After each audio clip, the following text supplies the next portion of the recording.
Parlons du chinois, du japonais et du coréen, pour savoir laquelle de ces langues est la plus facile à apprendre et quelles sont les différences. Avant tout, si les langues asiatiques et l'Asie en général vous intéressent, abonnez-vous à la chaîne et rejoignez la communauté Telegram si vous n'en faites pas encore partie. Sans transition, attaquons. Il y a plusieurs niveaux quand tu t'intéresses aux langues asiatiques. Le niveau 0, c'est quand on te dit Konnichiwa à un chinois. Voilà, Konnichiwa, c'est du japonais. Bon, c'est pas grave, faut bien commencer quelque part. Donc étape 1, étape suivante, se rendre compte que ce sont des langues différentes, et ensuite, pour vous, pourquoi pas? Le but, ça sera d'en choisir une que vous allez apprendre. On parlera de l'apprentissage juste après. Alors, commençons par le commencement. La Chine, c'est ce pays énorme, juste à côté du Japon ici, et au milieu des deux, la Corée. On a bien des pays différents, et déjà à l'échelle de la France, si on prend par exemple l'Angleterre au nord-ouest, et l'Allemagne à l'est, on a des langues quand même bien différentes. Surtout que nous, on est sur une échelle beaucoup plus petite, et que dans le cas ici, les pays ne se touchent même pas. Mais, comme pour nous, il y a des influences. Chez nous, on peut sentir l'influence latine qui était le cœur du pouvoir et de la culture par le passé. Eh bien, ça va être pareil là-bas, vous allez découvrir ça. Ce que je vous propose, c'est d'y aller point par point, langue par langue.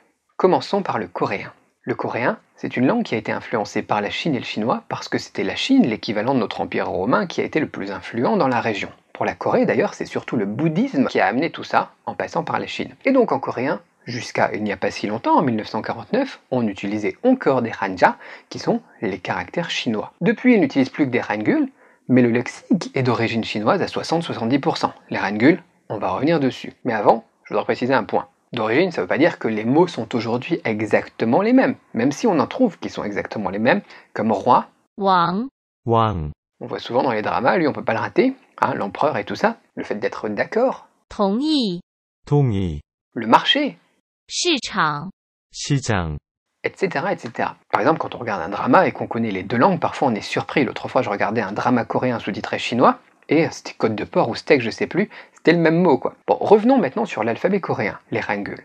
Si vous me suivez sur Telegram, on en discutait il y a quelques temps, on a un alphabet phonétique super simple à apprendre.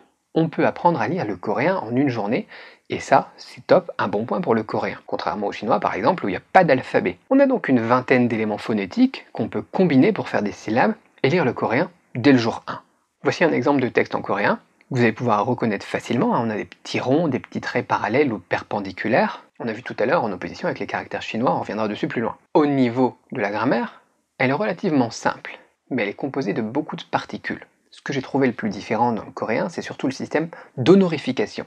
On ne va pas parler de la même façon que ce soit au niveau des accords, du vocabulaire, etc., à quelqu'un qui est de hiérarchie supérieure ou inférieure. Et en ça, c'est similaire au japonais, et ça me fait la transition. Voyons maintenant le japonais. Est-ce que c'est plus simple ou plus difficile du coup? Au niveau de la grammaire, on est très proche de la logique du coréen, que ce soit pour les particules ou pour les termes honorifiques. Au niveau de l'écrit, là par contre, on a le pire des trois. Les Japonais utilisent 4 systèmes d'écriture et on peut retrouver parfois les 4 dans une même phrase ou dans un même paragraphe. On reconnaît ici les caractères chinois, les kanji, auxquels s'ajoutent non pas un, mais 2 alphabets phonétiques, les hiragana pour les termes d'origine japonaise et les katakana pour les termes d'origine étrangère. Et en plus de ça, un alphabet qu'on connaît très bien vu que c'est le nôtre, c'est l'alphabet latin qu'ils appellent les romaji. C'est un peu prise de tête, mais on s'y fait assez vite, surtout si on a les bons outils comme l'application Anki par exemple pour mémoriser les kanji les plus fréquents. On pourra en parler sur Telegram si utiliser Anki pour apprendre votre vocabulaire coréen, chinois ou japonais d'ailleurs, de manière plus efficace vous intéresse. Le lien du groupe il est dans la description. En parlant des kanji, parlons donc du chinois qui à l'écrit n'utilise uniquement que ces caractères chinois qui ont d'ailleurs été simplifiés. C'est pas exactement les mêmes qu'en japonais, c'est un peu plus simple. L'inconvénient, c'est que chaque mot, chaque idée doit être apprise par cœur, on n'a pas d'alphabet phonétique, et du coup on doit apprendre ça par cœur, que ce soit pour son sens ou sa prononciation. Alors bien évidemment, lorsque vous allez avancer dans votre apprentissage du chinois, vous allez découvrir que certains caractères composés vous donnent des informations importantes de son ou de sens avec les fameux idéophonogrammes qui constituent la majorité, 60-70% des caractères chinois utilisés aujourd'hui. Mais c'est bien le côté difficile du chinois, l'écrit. Heureusement, il y a Anki, allez, je vais vous mettre une formation rapide à Anki dans le groupe Telegram en message épinglé si ça vous intéresse pour apprendre le vocabulaire, peu importe la langue encore une fois que vous sélectionnez, c'est cadeau. Revenons donc à la difficulté de l'écrit. Pour contrer ça, on a la grammaire qui sera la plus simple des 3 langues qu'on compare aujourd'hui. En chinois, il n'y a pas vraiment de grammaire au sens français du terme. Comme en coréen et japonais, on n'a pas vraiment de conjugaison, d'accords, de genre, de nombre, mais en plus, on n'a pas de système honorifique non plus. Si on bossait que l'oral, en fait, en un mois de cours intensifs, on peut déjà commencer à se débrouiller sur place en Chine. C'est ce que j'avais fait quand j'avais 19 ans, et ça, c'était super gratifiant. Toute cette analyse nous permet de répondre à la question quelle est la langue la plus facile à apprendre. On a d'une part le coréen avec la lecture qui est super simple, mais une grammaire qui est plus complexe, d'autre part le chinois, avec une grammaire ultra simple cette fois-ci, mais une lecture pas forcément difficile, mais en tout cas extrêmement différente de ce qu'on a l'habitude d'avoir, et quelque part entre les deux, avec peut-être un léger penchant vers le coréen, on a le japonais. Donc il n'y en a pas une qui est plus facile que l'autre, pour tout le monde. Ça va dépendre de vous, et de ce que vous aimez le plus. Pour ma part, je déteste la grammaire, j'ai pu faire du latin, du français, de l'allemand, un peu de russe, et j'ai eu ma dose de grammaire, je préfère nettement le chinois. Mais peut-être que vous allez adorer ça, peut-être que vous adorez ça, la grammaire. Et puis de toute façon, est-ce que cette analyse est vraiment la bonne question à se poser?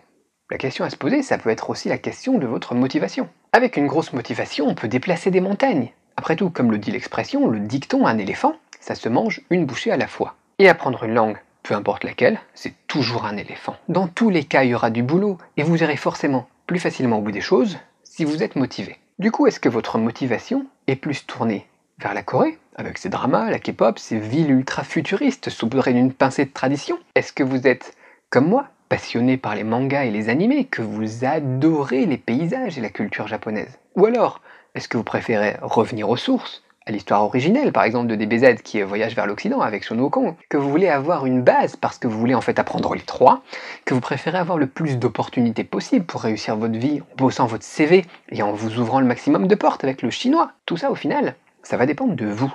Dans ces trois langues, il n'y en a pas une plus difficile que l'autre quand on a les bonnes astuces, quand on a les bonnes méthodes, quand on a les bons outils qu'on évoque sur Telegram et surtout quand on a une motivation et une discipline sans faille. Peut-être que l'élément de choix du coup pour vous, ça sera ça. Peut-être qu'aussi choisir un bon prof, c'est quelque chose, tu vois, choisir quelqu'un qui a commencé là où vous êtes actuellement et qui est arrivé là où vous voulez aller, qui comprend vos problématiques. Peut-être que ça va être ça qui va faire la différence. Tout ça c'est très important aussi. Donc la question finale, c'est pas quelle langue est la plus facile, mais plutôt quelle langue vous voulez vraiment apprendre et comment vous allez l'apprendre. Dites-moi ça dans les commentaires, rejoignez la communauté sur Telegram, vous avez tout ça juste en dessous. Merci de m'avoir écouté jusqu'ici et plein de succès dans vos projets.